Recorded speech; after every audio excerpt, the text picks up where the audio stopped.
Le Danemark accuse les États-Unis d'ingérence et d'espionnage au Groenland, en affirmant un renforcement de l'espionnage américain dans la région, juste pour contrer l'influence de la Chine et de la Russie dans la région. L'objectif, c'est de détourner le Groenland du Danemark pour qu'il puisse s'arrimer aux États-Unis. C'est donc une entreprise clairement subversive avec l'idée de recruter des Groenlandais en vue de former un mouvement sécessionniste. On apprend que cet Américain chiffré a demandé à des Groenlandais d'identifier des affaires qui pourraient ternir l'image du Danemark pour attiser le mécontentement et faire accepter l'idée d'une possible annexion américaine. Trois hommes, ils n'appartiennent ni à la CIA, ni au renseignement, ni à l'armée. Ils font partie de l'entourage personnel de Donald Trump.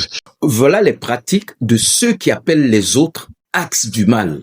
Mais quand on voit tout ce cirque, qui est en réalité l'axe du mal? Quand on regarde autour de nous dans le Sahel, les agents de la DGSE française qui sont arrêtés au Burkina Faso et au Mali, ces jeunes Africains qui sont payés pour prêcher la bonne parole de la France sur les réseaux sociaux et un peu partout.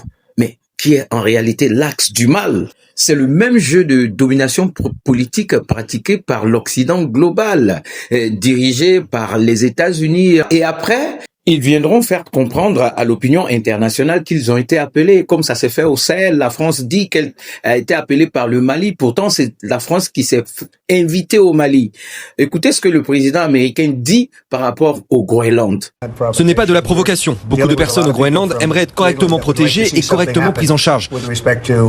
Ce sont eux qui nous appellent et non l'inverse. Je pense que le Groenland peut faire partie de notre avenir. C'est important pour la sécurité internationale.